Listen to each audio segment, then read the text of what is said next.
Good morning. Welcome to Literature Matters. My name is Bethany Papworth, and this is... I'm Julie McLean.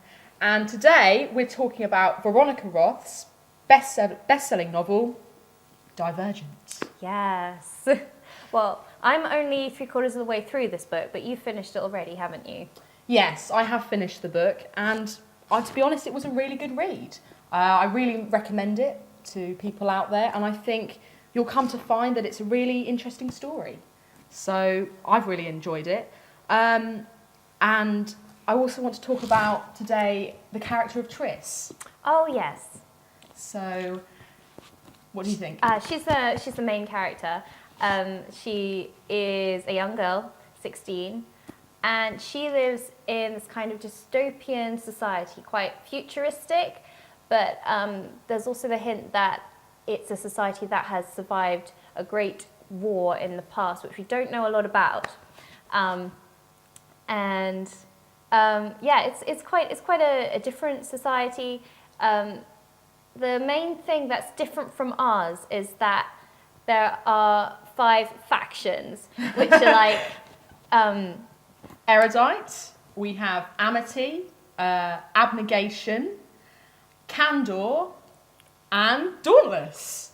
Yeah. So she has to make quite a big decision at the start of the novel. She has to choose which of these 5 factions she's going to spend the rest of her life in. We won't tell you which one she chooses. But basically, the point of these factions is every faction has a unique set of beliefs. For example, the Abnegation faction believes that the cause of war is selfishness, so they strive to be selfless, whereas Erudite believe that ignorance is responsible for war and think that arming yourself with knowledge will promote peace. So there's quite a lot of clashing ideologies at times, but sometimes they can band together and live in harmony, which is nice. I think for me, though, I've always kind of like imagined myself in Amity. Oh, yeah? Yeah, I think standing for friendship, and they're quite colourful people. They wear very bright colours. Yellow, I've always liked the colour yellow. And red. And red. Red. I think the factions kind of resemble your personality. Oh, yeah. And the sort of individual that you're going to be. What individual or what faction would you see yourself in? You know, I think, I haven't finished it yet, but I think they're all going to find out that actually you can't divide yourself into a faction, because I think people are too complex, honestly. And if you try and force people into a certain way of thinking, I don't think that's going to work out. I'm pretty certain at some point there's going to be some kind of rebellion and another war's going to break out, and, well, that's what I think is going to happen. I think it's good to I think you're right, it's good to kind of be open about what faction you're going to be in. Although you could kind of see yourself in lots of different factions in some ways. I think people are multifaceted, aren't they? That's the word. That is a great word. That's a brilliant word. That is like a great word. I also think erudite. I don't know, because some parts of me, I also see myself in erudite, kind of knowledge, advancing, technology, different things. So I think that's quite exciting as well. Yeah. And candor, honesty, again, another crucial faction. Oh, I imagine that one could be, quite a conflict kind of place. Yeah, everyone's always hard. Speaking their mind. But it's quite interesting that the idea of factions and dividing people up. For me, I kind of see the influence of Harry Potter there, if I'm honest. I mean, there's not a lot of it. It's not one of these copycat books. Because in terms of plot and character, there aren't really any similarities, but I do see that in the initial setup of the civilization. But I find that quite interesting. Did you ever get sorted into a house? Into a house? For Harry Potter. Oh, of course. Yes. Gryffindor. What can I say? Gryffindor. I could see that as you, actually. For me, though, my real role model, when it comes to literature, I think, is Hermione Granger. Oh, best character ever. Yeah, I mean, she really does. And Emma Watson, who plays Hermione Granger, she really sells the story. I think she was picked from a very young age, 12 years old, and she really glided into her role. As a Gryffindor, I think she represents, also her friends, Harry and Ron, represent courage, integrity, adventure, friendship, love, all of these, pride, I think sometimes, and togetherness. But these emotions that they go through in different aspects are really important with their friendship and growing up. But what house do you see yourself in? I was sorted into Ravenclaw. This is on Pottermore.com, by the way. Pottermore. That's where you get sorted. I got sorted into Ravenclaw. So, does that mean I would be an erudite in Divergent? Or the thing is that obviously there are 5 rather than 4 places you could end up. Oh, I don't know. It'd be interesting to find out, wouldn't it? That is a tough question. I think we're all kind of open to interpretation. I could see myself. I could almost see myself in Hufflepuff as well sometimes. Oh, yeah, I like Hufflepuff. I feel like that's quite a lot like Candor, isn't it? Hufflepuff. Yeah, I think there's a lot of similarities between. Oh no, Amity. Amity, yes, that's what I mean. Amity and Hufflepuff.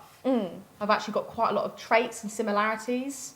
I think honesty, integrity, morality. There's so many different traits and different aspects and characteristics that are representative in both of these factions and houses. But it's interesting comparing literature, comparing Harry Potter to Divergent by Veronica Roth. I really think as well, the presentation of this book. What do you think of the presentation of this book? You mean what the publisher's done Yeah. with it? What do you think? I like the cover. I think that's a good colour for a book. It's a good colour. I think purple, the way that I'm just really interested in the presentation of this book and what the publisher's done. I mean, the birds that we have at the top of the book, kind of in the corner, is really pretty because we have a little bird and then a bigger bird. So it's like a crescendo of birds. It's a small, bigger, and she turns to face the future in a world that's falling apart. I think that really is key. These little slogans that she has, that the part of the book is quite interesting. Tell you what I didn't like though. I didn't like the blurb. The blurb! I didn't like the blurb. The blurb put me off a bit, if I'm honest, but I'm glad I kept reading anyway. The thing I didn't like was the last sentence, and yet she is drawn to a boy who seems to both threaten and protect her. Like, how many times have we heard that before? I don't find that appealing. Threaten and protect. It's like... Yeah, it's like an oxymoron. From the start, that does not sound like a healthy relationship.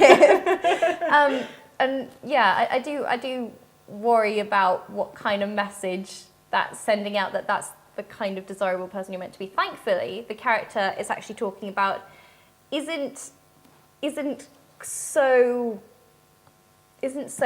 threatening, I think, or aggressive as the blurb suggests, which is nice. I'm relieved for that because I like Tris and I want her to be happy. Yeah. I was going to talk to you next about 4, the character 4. I think he's protecting her, but he's also quite threatening at the same time. That is true. So... He's quite unreliable in a lot of ways and impulsive. Yeah. But I don't think those qualities themselves are necessarily bad. No, I think I have to agree with you there. But their relationship, which develops in the stories, are very interesting. Through the stimulations that happen, you can see the characteristics and the way that Tris interacts with 4, and it's quite, for me, it was a really unexpected kind of friendship. What did you think about it? Yeah, it's quite interesting. Bit controversial, because although they're very close in age, he's actually her instructor. So then you wonder, ooh, is that taking advantage of the situation slightly? But no, I like their relationship. I think it's, at the stage that I'm at, it's not too serious in the book. I'm guessing it's going to progress. Yeah. Do you think for you, is the book intellectually stimulating? I mean, so in the future, for children in the education system, do you think I'm talking futuristic when I say this, that maybe in 50, 60 years' time, this could be an academic book that children would have to write about in their exams. Do you think that could potentially be true, or could be a way forward? It always surprises me the texts that schools do tend to use and the ones they choose to use, and it tends to be the more classic ones like Frankenstein, like Edgar Allan Poe's short stories, Gothic. Yeah, the Gothic ones. I'm not sure. Maybe I wouldn't say never, but yeah, maybe. I just feel like Divergent is a typical dystopian novel. Oh yeah. And it has a lot to offer. Also, I think on the land of dystopia is The Hunger Games. Oh yes, that's very popular, isn't it? Very popular. I think Suzanne Collins, she really captures the main meaning of the book. And I feel like, and she has captions as well, and she sells the book with the presentation, which the publisher has done very well with. So, and it's now a major motion picture. Indeed it is. Two films have been made so far of the first two books. Am I right in thinking the third book's being divided into two films? Possibly. I think I did hear that. Yes. That seems to be quite a trend, doesn't it? Wow, it really is a trend. I feel that the same with the Harry Potter, that was divided into two books for the seventh film. That went really well, because I was like, I really want to find out what's going to happen next, because we were given obviously the half of the film, but then it was like, stop. It was like, what's going to happen now? I want to know. And J.K. Rowling really did kind of keep us as well reading. She really did keep us going. She gave us little triggers, and it kept the reader wanting to find out what was going to happen next. What do you think of Katniss Everdeen in The Hunger Games? Comparing her to Triss, I think they're both quite brave characters, definitely.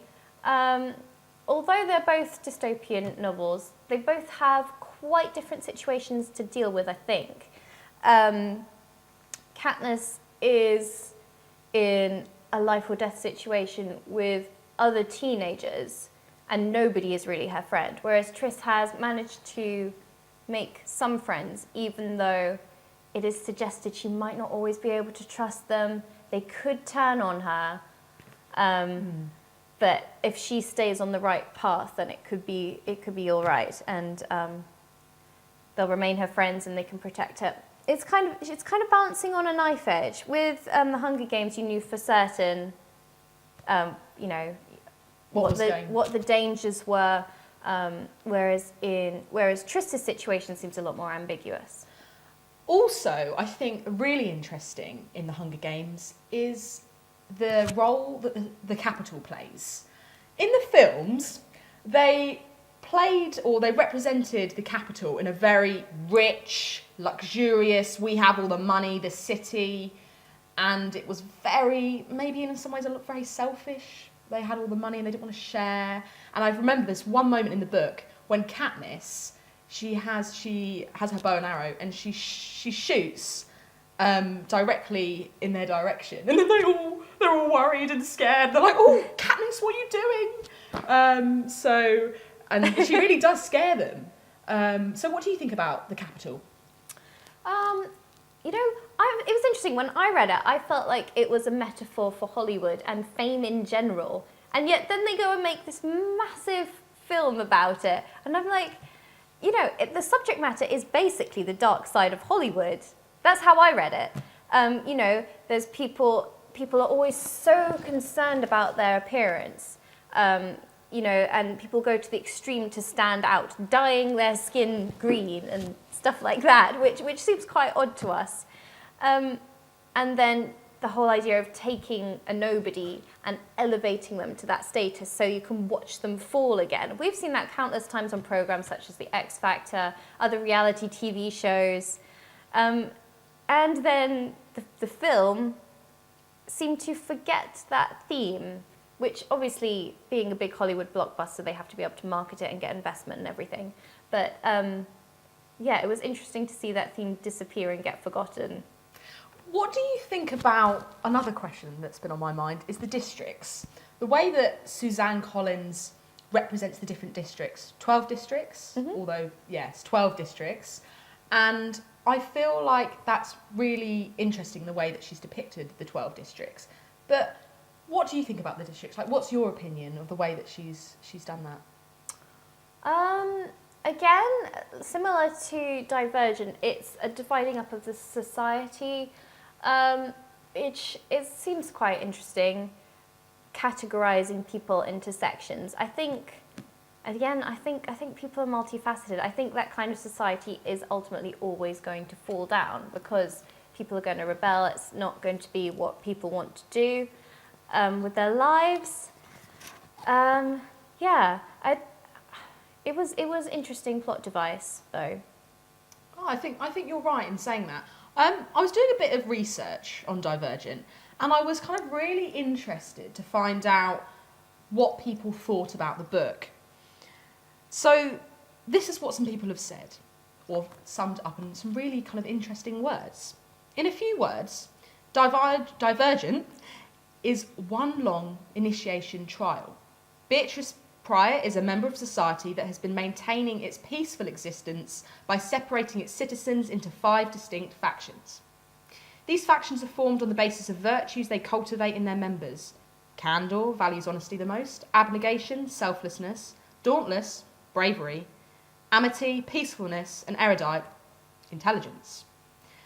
At 16, all citizens take a test that is supposed to help them decide if they want to stay with the faction into which they were born or transfer to another faction forever. Beatrice's test results are inconclusive and puzzling. Ultimately, she decides to abandon the faction that she's decided. I'm not going to give away the faction. And her family and enter into a different one. But of course, this transfer isn't easy. The initiations trials are grueling. Divergent is essentially a depiction of Beatrice's road to becoming into the faction that she chooses, both physically and emotionally. Beatrice's unusual test results come to play too in a major way. Now, I think that's quite interesting within itself, and I'm really interested to see the way that this is going to be depicted into or translated into film. What do you think? I mean, have you seen the trailer for the film Divergent? I haven't seen the trailer for the film. The film comes out this week, I believe. Yeah, the premiere's already happened. So that's exciting stuff. I would definitely like to go and see it when I finish the book. I think that's like the book. I mean, it's a New York Times bestseller. So Veronica Roth has done so well. Oh, definitely. And I think that also that's really important is that the setting of the novel. Like we said, it's futuristic. It takes place in a futuristic world. And the idea that a lot of things are hidden with the characters. There's a lot of subtext with the characters. What do you think, I was thinking recently, what do you think about the Pryor family and their role? Pryor family as a whole, it's interesting, isn't it? Because at the beginning, when we see them united within their faction abnegation, they obviously love each other a lot, but abnegation doesn't approve of much physical contact or speaking your mind, talking about yourself. So you can tell that they love each other because they ask after each other, but they never really say anything, which is interesting. I think probably a lot of families in the modern world can be like that. There's a disconnection between the children and parents. It's also interesting the parents' reactions when the children, Tris and Caleb, separate from their family at age 16. The mother figure deals quite well with it, whereas the father figure lets his pride get in the way of his children's happiness, which is a very sad thing. I think the dad is quite, in some ways, yes, his pride does get to him, but he's quite a lovable character. I do sympathise with the dad and the way that, it's just interesting the way that it works. I feel like dystopian novels as a whole, throughout literature, where they're published in the world, they're very appealing for the reader. There seems to be a fashion in 2014 where everyone or authors are starting to kind of create this trend where they're making these films or they're writing the books about dystopian novels. And I think dystopia as a whole is a very interesting way of writing, and it's a type of writing and it's a way of life. I think I've also looked at media reviews lately, and it really was, when it was published, very interesting. It was published 2011, and this is what the media have said about it. Starred review: for those who love the Hunger Games, I for one, are willing to brave the sometimes sadistic tests of strength and courage Trist must endure. The reward is a memorable, unpredictable journey from which it is nearly impossible to turn away. So that was from a weekly publisher's review. Booklist have said the simplistic, colour-coded world stretches credibility on occasion, but there is no doubt readers will respond to the gutsy action and romance of this umpteenth spin on Brave New World. And that was by Booklist. It is interesting though, there has been quite a trend for young adult dystopian novels in recent years. Obviously Divergent, The Hunger Games, you mentioned The Handmaid's Tale, which is quite similar, although I think that's aimed more at an adult audience. Also City of Bones, that was also made into a film which flopped.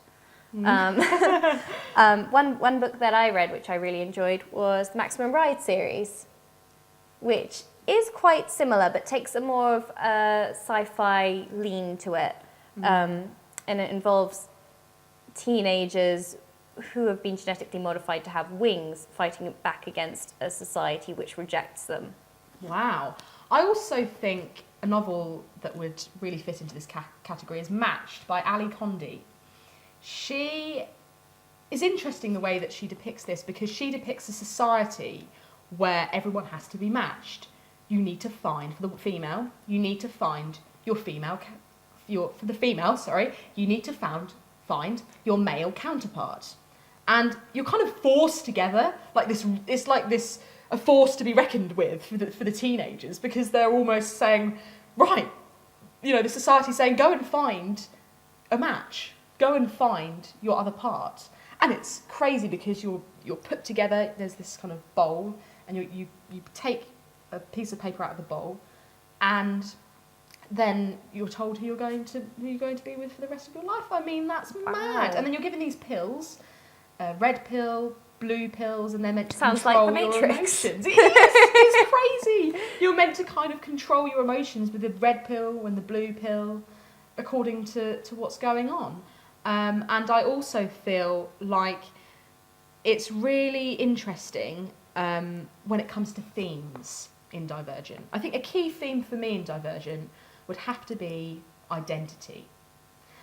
So like in other pieces of children's and dystopian novel fictions, I think the novel probes the place of authority and identity within the youth's relationship to parents and other social forces. So I'm quite interested in what critics have to say about novels. And Antero Garcia describes the thematic similarity between these dystopian novels to be an interest in the grasp of power between youth and adult authority, comparing to the novel To Unwind by Neil Shusterman. So in the New York Times, Susan Dominus stated that Divergent explores a more common adolescent anxiety, the painful realisation that coming into one's own sometimes means leaving family behind, both ideologically and physically. So I think taking into account points of view about main themes of Divergent is really important when understanding the novel as a whole. Social structure and knowledge, violence and fear. What do you think the way that violence and fear plays in the novel? What do you think? What role do you think it plays? Well, the initiation process is quite grueling for all the initiates. That's what they call them. Mm-hmm. There is quite a lot of violence in that, in a sense. For example, because they're being trained to fight, being trained to use weapons. So, yes, I think one of the key themes is learning to use force for good. So it's all very well to know how to fight, how to defend yourself, but I think it's also very important to know who to pick your battles with. I think that's one of the key things. Would you agree? Yeah, I think I agree with what you're saying. They both have to deal, not they, I mean society and the characters in the book have to deal with both violence and fear. But I think in the factions, I'm going to mention Dauntless, the faction Dauntless. What, I'd be really scared and really worried to be in the Dauntless faction. Like, I can't imagine myself being in Dauntless. Like, the Dauntless are the faction where they are very, obviously, dauntless, fearless. They're very... they go and run between buildings, and it's really... Jump off moving trains. Oh, they're basically daredevils, aren't they? Yeah!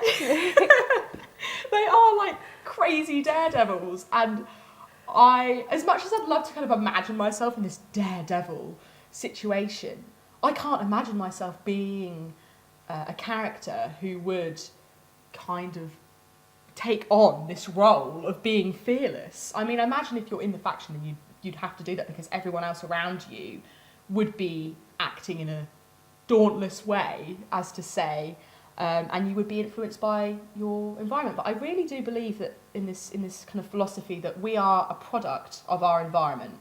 We are a product of our society. And sometimes, just sometimes, we might say things or do things to fit in with the world around us. And I think that's true with literature as well. I think that's true when we're thinking about the novel and the role that Tris plays in the different factions that are about.